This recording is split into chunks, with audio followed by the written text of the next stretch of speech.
When Ducati launched the mid-size Multistrada 950 in 2017, it aimed to fill a gap in its touring lineup with a more accessible and affordable option. The move made perfect sense, and over the years, the model evolved into the Multistrada V2 for 2022. Now, for 2025, the Multistrada V2 undergoes its most significant transformation yet, featuring an all-new V-twin engine, marking a radical departure from previous iterations, along with a completely redesigned chassis that shares little with its predecessors. For 2025, Ducati offers two versions: the base Multistrada V2, which omits the electronic Skyhook suspension, and the V2S, which we had the chance to test in the mountains around Valencia, Spain. Pricing remains competitive, with the V2S starting at the same $19,295 as the 2024 model, while the base V2, equipped with manually adjustable suspension, comes in at $15,995. These prices position it against key rivals like the $14,995 Triumph Tiger 900 GT and the $16,895 Tiger 900 GT Pro. Engine.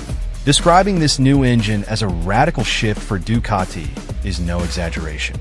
Since the mid-1950s, when Fabio Taglioni introduced desmodromic valve control to Ducati, the system has been a defining characteristic of the brand.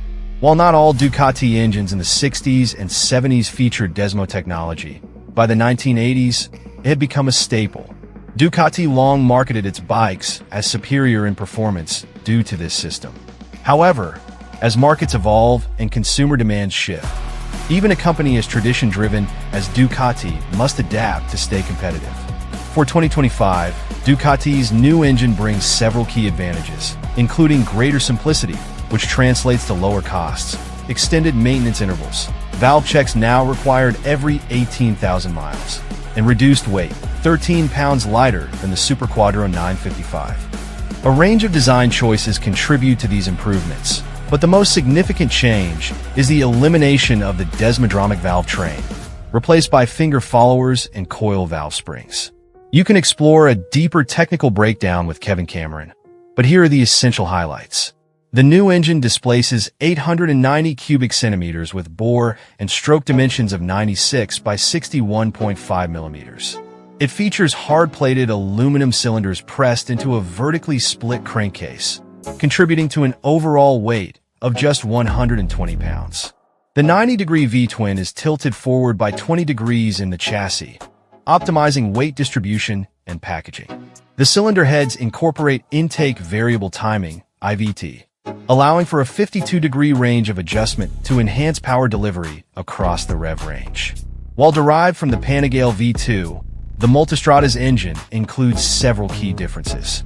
Internally, it features stronger connecting rods and a flywheel with 20% more inertia for improved low-end response.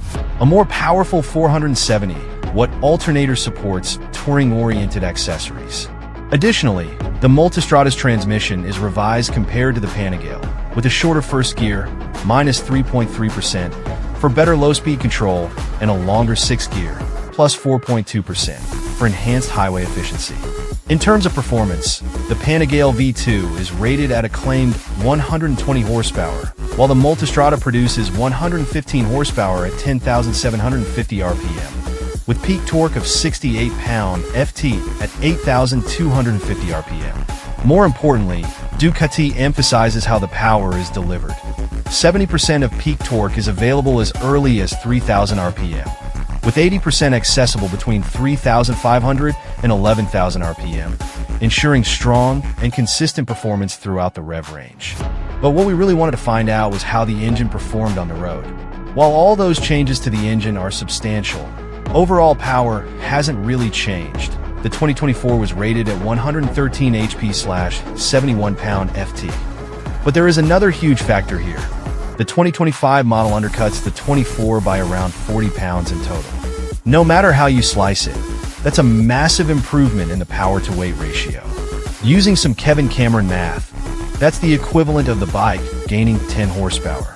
During our ride, we got to put about 140 miles on the V2S, with roads obviously picked to highlight the bike's strong points, which meant a lot of amazing second and third gear corners.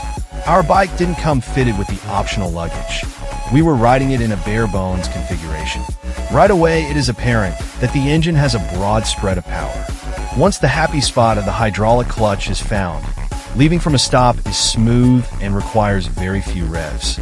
In urban situations around town, the fueling is crisp, the power delivery excellent, and the engine ultra smooth. As we wound our way up into the mountains, we initially selected the Tour mode, which is a good choice for getting accustomed to the bike.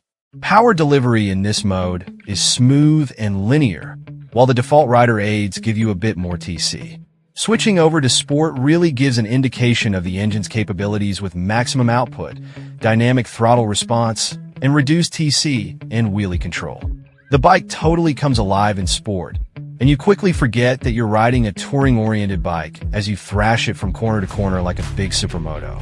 As good as the engine is down low and through the mid-range, when you get aggressive and twist the throttle hard, the top-end delivery is stellar. Keeping the engine on the boil while riding hard is aided by the excellent DQS quickshifter, which moves the sensor from the shift rod to the shift drum for more precision. It is excellent in every way. Electronics. The Multi V2 and V2S both have comprehensive rider aid suites, while the S gets the aforementioned Ducati Skyhook suspension. For those who want to save some money, opting for the base V2 will save you $3,300. We'll get into the suspension shortly, but let's focus on the rider aids and interface. You interface all of the bike settings and features via a new 5-inch full-color TFT display. Not only can the view be toggled between 3 modes including Road, Road Pro, and Rally, offering differing levels of info, but the user can choose between 6 languages. The left handlebar control pod is brand new and has an improved design that eliminates the pair of rocker switches and replaces them with these directional arrow pads with a center button to confirm choices. In terms of standard modes, there are 5 including Sport, Touring, Urban, Enduro, and Wet. All of the modes have preset values for power, throttle response, ABS, DDC, DWC, DQS, EBC, and on the S, the suspension mode. However, as on all of the new Ducatis, the user can go into the menus and customize values to preference. Other features include cruise control, brake light EVO, which pulses the tail light under hard deceleration, Ducati multimedia system, and turn-by-turn navigation, standard on S, optional on base, a USB-A charging socket, dated already, and the coming home function which leaves the headlight on for 30 seconds after you turn the bike off. Heated grips and the tire pressure monitoring system are optional accessories. All lighting is LED with Panigale-shaped headlights, and LED signals on stalks at the rear and molded into the leading edge of the fairing at the front. The new rider interface is intuitive and easy to navigate. In rally mode, the rider can change a lot of the rider aid settings on the fly, a nice feature to have when in the dirt. The dash is bright and easy to read,